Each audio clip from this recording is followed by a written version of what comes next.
ಎಲ್ರಿಗೂ ನಮಸ್ಕಾರ. Welcome back to my channel. ನಾನು ನಿಮ್ಮ ಜಾನುಗೌಡ. ಇನ್ನೂ ಯಾರೆಲ್ಲ ನನ್ನ ಚಾನಲ್ಗೆ ಸಬ್ಸ್ಕ್ರೈಬ್ ಮಾಡಿಲ್ಲ ಸಬ್ಸ್ಕ್ರೈಬ್ ಮಾಡ್ಕೊಳ್ಳಿ. ಹಾಗೆ ವಿಡಿಯೋ ಇಷ್ಟ ಆದಲ್ಲಿ ಒಂದು ಲೈಕು ಶೇರ್ ಕಮೆಂಟ್ ಮಾಡೋದನ್ನು ಮರಿಬೇಡಿ. ಇವತ್ತಿನ ವಿಡಿಯೋ ಮೂಲಕ ನಾನು ಸಿಂಪಲ್ ಆ್ಯಂಡ್ ಈಸಿಯಾಗಿ ಜಸ್ಟ್ ಇನ್ 5 ಮಿನಿಟ್ಸಲ್ಲೇ ಆಗುವಂಥ ಬ್ರೇಕ್ಫಾಸ್ಟ್ ರೆಸಿಪಿನ ನಿಮಗೆ ತೋರಿಸ್ಕೊಡ್ತಾ ಇದ್ದೀನಿ. ನೀವು ನೋಡ್ತಿರೋ ಹಾಗೆ ಎಷ್ಟು ಕಲರ್ಫುಲ್ ಆಗಿದೆಯೋ ಅಷ್ಟೇ ರುಚಿಕರವಾದಂಥ ಶಾವಿಗೆ ಚಿತ್ರಾನ್ನನ ಹೇಗೆ ಮಾಡೋದು ಅಂತ ತೋರಿಸ್ಕೊಡ್ತಾ ಇದ್ದೀನಿ. ತುಂಬ ಅಂದರೆ ತುಂಬ ಅದ್ಭುತವಾಗಿ ಬರುತ್ತೆ. ಹಾಗೆ ಡೈಲಿ ರೈಸ್ ಚಿತ್ರಾನ್ನ ತಿಂದು ಬೋರಾಗಿದ್ದರೆ ಇದನ್ನೊಂದು ಸಲ ಟ್ರೈ ಮಾಡಿ. ಹೇಗೆ ಮಾಡೋದು ನೋಡೋಣ. ನಾನಿಲ್ಲಿ ಅನಿಲ್ ಶಾವಿಗೆನ ತೊಗೊಂಡಿದ್ದೀನಿ. ಹಾಗೆ ಸಾಸಿವೆ, ಜೀರಿಗೆ, ಉದ್ದಿನಬೇಳೆ, ಕಡಲೆಬೇಳೆ, ಬೆಳ್ಳುಳ್ಳಿ, ಕರಿಬೇವು, ಕಡಲೆಬೀಜ ಮತ್ತು ಹಸಿಮೆಣ್ಸಿನ್ಕಾಯಿ. ಇದಕ್ಕೆ ನಾನು ಯಾವುದೇ ರೀತಿಯಾದಂಥ ಈರುಳ್ಳಿನೂ ಬಳಸ್ತಾ ಇಲ್ಲ. ಹಾಗೆ ಒಂದು ನಿಂಬೆಹಣ್ಣು. ಈಗ ಒಂದು ಪಾತ್ರೆಯಲ್ಲಿ ಬಿಸಿನೀರು ಇಟ್ಕೊಂಡಿದ್ದೀನಿ, ಅದು ಕುದಿಬೇಕು. ಅದಕ್ಕೆ ಸ್ವಲ್ಪ ಎಣ್ಣೆ ಹಾಕಿದ್ದೀನಿ, ಯಾಕಂದರೆ ಶಾವಿಗೆ ಅಂಟಬಾರ್ದು ಅಂತ ಸ್ವಲ್ಪ ಎಣ್ಣೆನ ಸೇರಿಸ್ಕೊಂಡಿದ್ದೀನಿ. ಇವಾಗ ನೀರು ಕುದೀತಿದೆ. ಅದೇ ಕುದೀತಿರೋ ನೀರಿಗೆ ನಾನಿಲ್ಲಿ ಅನಿಲ್ ಶಾವಿಗೆನ ಸೇರಿಸ್ಕೊತಾ ಇದ್ದೀನಿ. ಅನಿಲ್ ಶಾವಿಗೆ ತುಂಬ ಚೆನ್ನಾಗಿರುತ್ತೆ. ಶಾವಿಗೆ ಉಪ್ಪಿಟ್ಟಿಗಾಗಲಿ ಅಥವಾ ಶಾವಿಗೆ ಚಿತ್ರಾನ್ನಕ್ಕಾಗಲಿ ತುಂಬ ಚೆನ್ನಾಗಿರುತ್ತೆ. ಇದು ಅಕ್ಕಿಯಿಂದ ಮಾಡಿರೋ ಶಾವಿಗೆ ನೋಡಿ, ತುಂಬ ಚೆನ್ನಾಗಿ ಬರುತ್ತೆ. ಈಗ ಸ್ವಲ್ಪ ಚೆನ್ನಾಗಿ ಬೇಯಲಿ, ಶಾವಿಗೆ ಬೇಯಬೇಕು ನೋಡಿ. ಇವಾಗ ಬೆಂದಿದೆ. ಅದನ್ನು ಪ್ರೆಸ್ ಮಾಡಿದ್ರೆ ಎರಡಾಗಬೇಕು, ಅಷ್ಟು ಬೆಂದರೆ ಸಾಕು. ಇಲ್ಲಾಂದರೆ ಜಾಸ್ತಿ ಬೆಂದರೆ ಚೆನ್ನಾಗಿರಲ್ಲ ನೋಡಿ. ಈ ರೀತಿ ಉದ್ರೋದ್ರಾಗ ಬೇಯಿದ್ರೆ ಸಾಕು. ಇವಾಗ ಸೋಸ್ಕೋತಾ ಇದ್ದೀನಿ.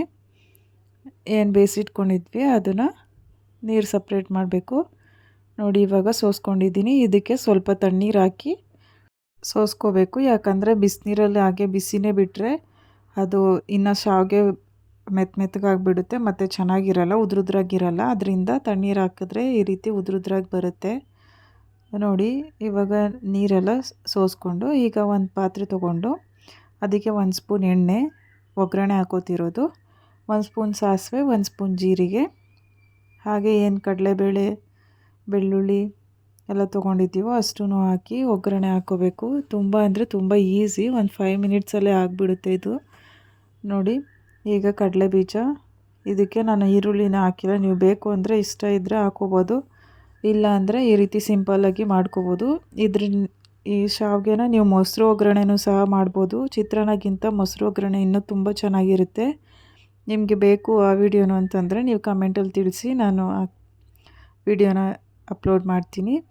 ಇವಾಗ ಅರಿಶಿನನೂ ಸೇರಿಸ್ಕೋತಾ ಇದ್ದೀನಿ ನೋಡಿ. ಒಗ್ಗರಣೆಗೆ ನಾನು ಸಾಸಿವೆ, ಜೀರಿಗೆ, ಕಡಲೆಬೇಳೆ, ಉದ್ದಿನಬೇಳೆ, ಹಾಗೆ ಕಡಲೆಬೀಜ, ಹಸಿಮೆಣ್ಸಿನ್ಕಾಯಿ, ಬೆಳ್ಳುಳ್ಳಿ, ಹಸಿ ಕರಿಬೇವು ಇಷ್ಟನ್ನು ಹಾಕಿ ಒಗ್ಗರಣೆ ಮಾಡಿಕೊಂಡು ಈಗ ಲಾಸ್ಟಿಗೆ ಸ್ಟವ್ ಆಫ್ ಮಾಡಿ ಒಂದು ನಿಂಬೆಹಣ್ಣು ಪೂರ್ತಿ ಎಷ್ಟು ಒಂದು ನಿಂಬೆಹಣ್ಣು ತೊಗೊಂಡಿದ್ದೀನೋ ಅಷ್ಟು ರಸನೂ ಹಾಕ್ಕೊಂಡು ಈ ಲಾಸ್ಟಿಗೆ ಶಾವಿಗೆನ ಸೇರಿಸ್ಕೊಂಡು ಚೆನ್ನಾಗಿ ಮಿಕ್ಸ್ ಮಾಡ್ಕೋಬೇಕು. ನೀವು ಶಾವಿಗೆನ ಬೇಯಿಸೋಬೇಕಾದ್ರೇ ನೀವು ಏನಾದರೂ ಉಪ್ಪು ಹಾಕಿದರೆ ನೋಡಿಕೊಂಡು ರುಚಿಗೆ ತಕ್ಕಷ್ಟು ಉಪ್ಪು ಸೇರಿಸ್ಕೊಳ್ಳಿ. ಇಲ್ಲ ಅಂದರೆ ಉಪ್ಪು ಕರೆಕ್ಟಾಗಿದ್ದರೆ ಮತ್ತೇನು ಉಪ್ಪು ಹಾಕೋದಕ್ಕೇನು ಹೋಗಬೇಡಿ ನೋಡಿ. ಈಗ ಶಾವಿಗೆನ ಫುಲ್ ಹಾಕ್ಕೊಂಡಿದ್ದೀನಿ.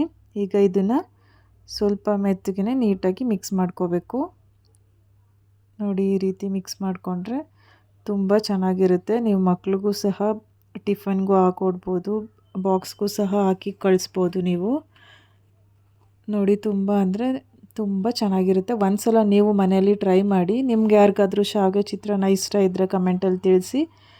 ಹಾಗೆ ಮತ್ತಷ್ಟು ರೆಸಿಪೀಸ್ ಬೇಕು ಅಂದರೆ ನನ್ನ ಚಾನಲ್ನ ಫಾಲೋ ಮಾಡೋದು, ಸಬ್ಸ್ಕ್ರೈಬ್ ಮಾಡೋದು ಮರಿಬೇಡಿ. ಮತ್ತಷ್ಟು ವಿಡಿಯೋ ಜೊತೆ ಸಿಗ್ತೀನಿ. Thank you so much. ಇದೇ ರೀತಿ ಸಪೋರ್ಟ್ ಮಾಡ್ತೀರಿ. ಎಲ್ರಿಗೂ ಧನ್ಯವಾದಗಳು.